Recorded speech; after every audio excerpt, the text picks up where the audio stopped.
हाँ जी, तो कैसे हो आप सब? बहुत अच्छे होगे मेरे हिसाब से और बहुत अच्छी आपकी प्रिपरेशन चल रही होगी। अगर आप इस चैनल पे नए हो तो चैनल को सब्सक्राइब कीजिए आने वाली वीडियोस की नोटिफिकेशन के लिए और एक अच्छी प्रिपरेशन के लिए जुडिशरी की अगर आप प्रिपरेशन करना चाहते हो, हमारे साथ जुड़ना चाहते हो, तो अच्छी प्रिपरेशन के लिए आप हमारे चैनल को सब्सक्राइब कर सकते हैं। तो हम डिस्कस कर रहे हैं, हमारी जीके सीरीज चल रही है एमपीजीएस के लिए। देखिए, जीके और कंप्यूटर सारा का सारा कंप्लीट यहाँ पे मैं करवाऊंगा यूट्यूब के ऊपर। बाकी जो लॉ के सब्जेक्ट्स हैं वो हमारी ऑनलाइन लाइव क्लासेस चलती हैं, वो वहां पे आप ज्वाइन करके कर सकते हैं। तो एक ही हमारा बैच स्टार्ट हो रहा है 28 सितंबर से, जो कि स्पेशली इंडियन एविडेंस एक्ट का है, जो एक बड़ा ही अच्छा स्टार्ट करेंगे हम इसको एक काइंड ऑफ प्रोसीजरल एक्सपेक्ट के साथ डील करते हुए, जैसा आपने एसआरए और लिमिटेशन पढ़ा है तो इसको भी उसी तरीके से डिस्कस किया जाएगा। Relevant provisions of CrPC and Indian penal code को साथ में डिस्कस करते हुए हम चलेंगे यहाँ से। तो अगर आप में से कोई भी मतलब इच्छुक है या विलिंग है to join this particular batch, you can register for the same on the given number, that is 8950476640। तो चलिए आज की वीडियो हमारे स्टार्ट करते हैं। जीके सीरीज की कॉन्टिन्यूअंस में ये वीडियो है। नेक्स्ट देखिए, जीके का जो फर्स्ट क्वेश्चन है आज का हमारा, poet who is not related to Madhya Pradesh is. देखिए यहाँ पे थोड़ी बहुत टाइपिंग एरर हो जाती है, जैसे मध्य प्रदेश की प्रदेश में एच नहीं लगा, तो वो थोड़े बहुत क्लैरिकल मिस्टेक्स होती हैं, बट क्वेश्चन बिल्कुल ठीक है आपका। Poet who is not related to Madhya Pradesh is, इनमें से कौन सा पोएट जो मध्य प्रदेश का नहीं है? Option A Makhanlal Chaturvedi, option B Shiv Mangal Singh Suman, option C Shri Krishna Saral, option D Jaishankar Prasad. इनमें से कौन सा पोएट मध्य प्रदेश से बिलोंग नहीं करता बेसिकली? तो इसका करेक्ट आंसर आई होप आपने लिख लिया होगा। इस क्वेश्चन को आप नोट डाउन कर लीजिए। अगर ज्यादा स्पीड में चल रही है वीडियो को पॉज कर दीजिएगा, इसको लाइव सेशन खत्म होने के बाद दोबारा देख के अपने सारे के सारे नोट्स प्रिपेयर कर लीजिएगा, क्योंकि ये सारे इंपॉर्टेंट क्वेश्चन हैं। ऐसा नहीं है कि कुछ भी पूछ रहा हूं मैं यहाँ से, कुछ भी डिस्कस कर रहा हूँ, सारे इंपॉर्टेंट क्वेश्चन है। तो इसका करेक्ट आंसर है हमारा जयशंकर प्रसाद, जो है वो आपके मध्य प्रदेश से नहीं है पोएट। नेक्स्ट क्वेश्चन देखिए, in which district of the Madhya Pradesh the oil refinery is located. Oil refinery Madhya Pradesh के कौन से डिस्ट्रिक्ट में है? Option A Guna, option B Sagar, option B Vidisha, option D Dewas. तो करेक्ट आंसर जो एमपी के लोकल स्टूडेंट्स हैं उनको, उनके लिए काफी इजी क्वेश्चन है ये, बाकी के लिए थोड़ा सा आप कह सकते हो एक डिफिकल्ट क्वेश्चन है, बट इसका करेक्ट आंसर आप मुझे बता दीजिए लाइव कमेंट करके यहाँ पे जल्दी से, और अपने आंसर को क्रॉस चेक कीजिए। तो इसका करेक्ट आंसर हम देख लेते हैं।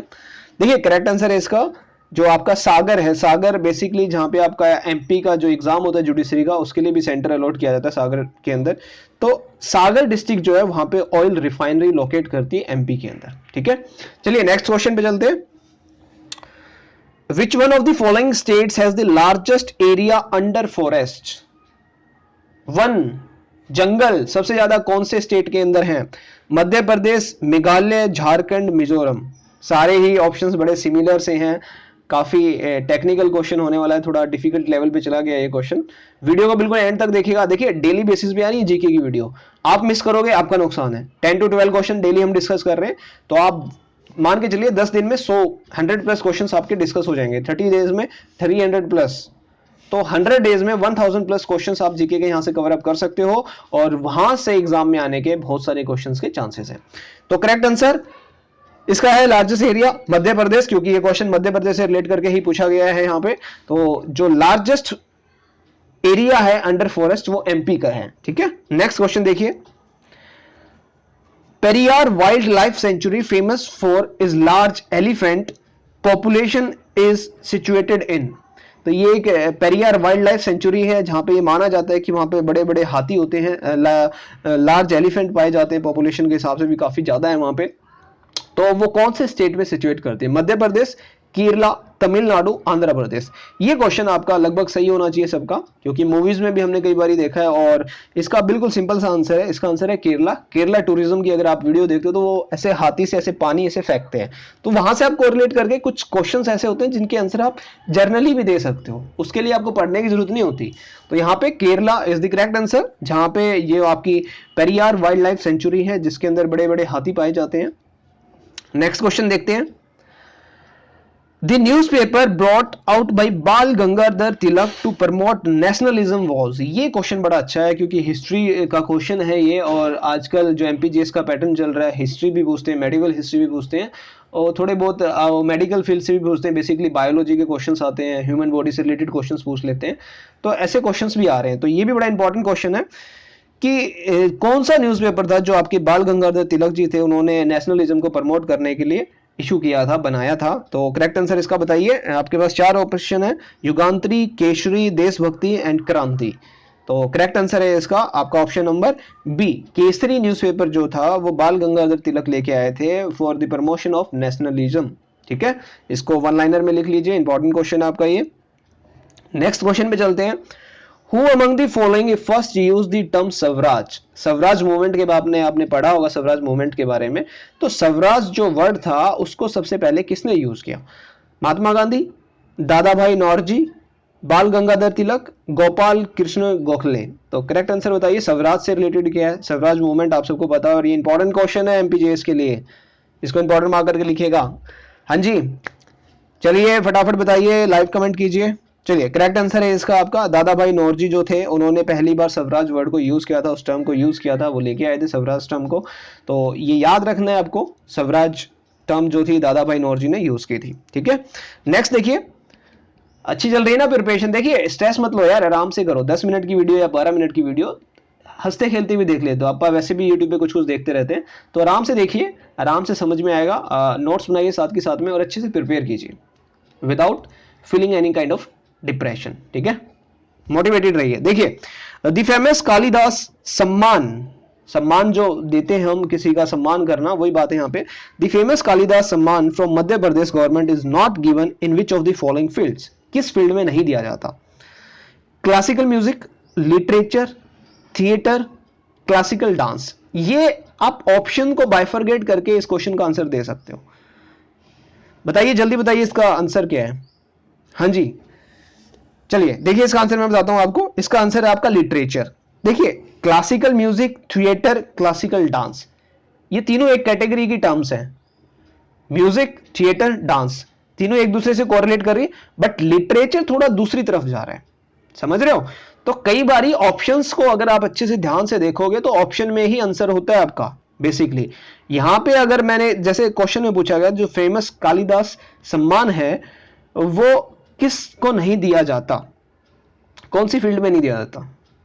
तो यहां पे जो लिटरेचर फील्ड है वो एक बिल्कुल ही अलग दिख रही है आपको, क्योंकि म्यूजिक, थिएटर और क्लासिकल कहीं ना कहीं इंटरलिंकेज है इनके बीच में। तो करेक्ट आंसर है आपका लिटरेचर के लिए हम फेमस कालिदास सम्मान नहीं देते हैं Madhya Pradesh government basically. Next question देखते हैं। The revenue system during Akbar's resign आना था, रिजाइन लिख दिया, was in the hands of. Resign में यहाँ पे उनके शासनकाल में, अकबर के शासनकाल में जो रेवेन्यू सिस्टम था वो किसके हैंड्स में था? कौन चलाता था वो सारा? जैसे हमारा अब फाइनेंस मिनिस्ट्री होती है, जो आपके सीतारमन जी हैं फाइनेंस मिनिस्टर, तो वैसे ही अकबर के काल में जो था, अकबर का जब साम्राज्य था उस टाइम पे किसके हाथ में था रेवेन्यू सिस्टम? बैराम खान, मान सिंह, बिरबल, टोडरमल। तो ये क्वेश्चन बड़ा इंपॉर्टेंट क्वेश्चन है, काफी बार पूछा गया है। डीजीएस में भी ये क्वेश्चन पूछा गया था, यूपीजीएस में भी ये क्वेश्चन पूछा गया है कई बारी, तो एमपीजीएस में भी ये पूछा जा सकता है। तो करेक्ट आंसर इसका टोडरमल। टोडरमल जो थे अकबर के रिजाइम में, उनके पास ही सारा रेवेन्यू सिस्टम का जो था वही थे, करता धरता वही करते थे, सारा संभालते थे, देखते थे। नेक्स्ट क्वेश्चन पे चलते हैं।